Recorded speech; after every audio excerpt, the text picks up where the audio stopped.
यूक्रेनी अधिकारियों ने कहा कि कीव पर रूसी मिसाइल हमले में एक लड़की और उसकी मां सहित कम से कम 3 लोग मारे गए। रूस के बेलगोरोड क्षेत्र के गवर्नर ने कहा कि शेबेकिनो शहर में यूक्रेनी गोलाबारी में 9 लोग घायल हो गए और इमारतों को नुकसान पहुंचा। बेलगोरोड यूक्रेन के खार्किव क्षेत्र की सीमा में है। रूस के रक्षा मंत्रालय ने कहा कि उसने यूक्रेन पर आतंकवादी संरचनाओं का उपयोग करने का आरोप लगाते हुए शहर के पास 3 सीमा पार हमलों को रद्द कर दिया। यूक्रेन ने इनकार किया है कि उसकी सेना घुसपैठ में शामिल है। रूसी स्वयंसेवी कोर आरवीसी जातीय रूसियों का एक दूरदराज अर्धसैनिक समूह जो यूक्रेन का समर्थन करता है ने हथियारों से फायरिंग करने वाले लड़ाकों की सोशल मीडिया पर तस्वीरें पोस्ट की और कहा कि घुसपैठ का दूसरा चरण शुरू हो गया था। वाशिंगटन डीसी स्थित think tank institute for the study of war (ISW) ने कहा कि रूसी सैन्य कमांडरों ने शायद चेचन लड़ाकों को यूक्रेन युद्ध में लड़ाई का नेतृत्व करने का आदेश दिया था। एक नए वीडियो में वैगन ग्रुप के प्रमुख येवगेनी प्रिगोजिन ने रूसी सेना के विदूषकों की निंदा की और कहा कि उनके भाड़े के सैनिक 5 जून को बखमुत छोड़ने के बाद 1 महीने का आराम करेंगे। रूसी जांचकर्ताओं ने कहा कि वे सेंट पीटर्सबर्ग में एक कैफे में एक विस्फोट में लोकप्रिय युद्ध समर्थक ब्लॉगर व्लादिमीर टाटार्स्की की अप्रैल में हुई हत्या में तीसरे संदिग्ध की तलाश कर रहे थे। यूक्रेनी राष्ट्रपति वोलोडिमिर ज़ेलेंस्की ने अपने देश के लिए नाटो और यूरोपीय संघ में शामिल होने के लिए मोल्दोवा में एक बैठक में अपना आह्वान दोहराया, लेकिन सुरक्षा गठबंधन विभाजित रहा। ज़ेलेंस्की ने कहा कि उन्होंने यूक्रेन की शांति योजना के बारे में यूरोपीय आयोग के अध्यक्ष उर्सुला वॉन डेर लेयन से बात की।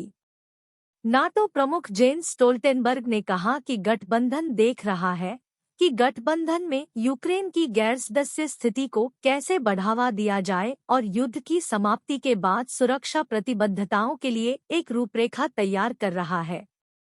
अमेरिकी राष्ट्रपति जो बिडेन ने कहा कि उन्हें विश्वास है कि तुर्की और हंगरी द्वारा देश की सदस्यता को रोकना जारी रखने के बावजूद स्वीडन जितनी जल्दी हो सके नाटो में शामिल हो जाएगा।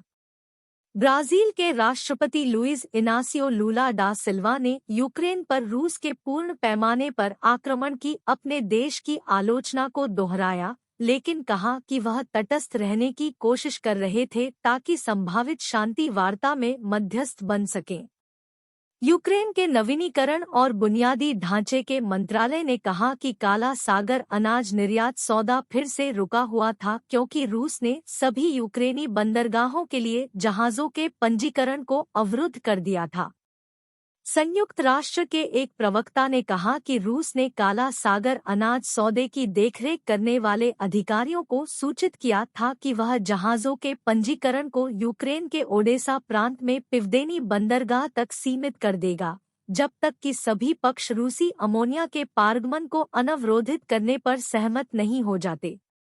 प्रवक्ता स्टीफन दुजारिक ने कहा कि स्थिति बहुत गंभीर है।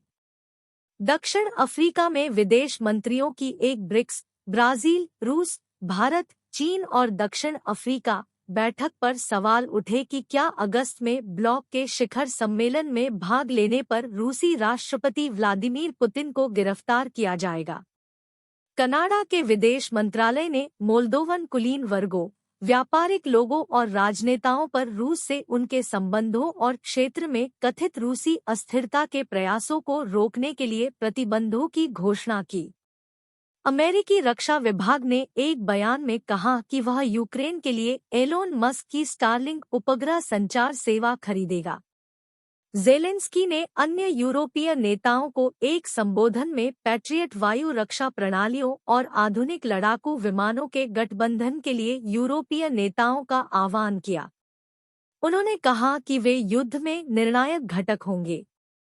नीदरलैंड यूक्रेन के लिए दर्जनों और तेंदुए एक टैंक खरीदना चाहता है, डच प्रेस एजेंसी एएनपी ने सूत्रों का हवाला देते हुए बताया।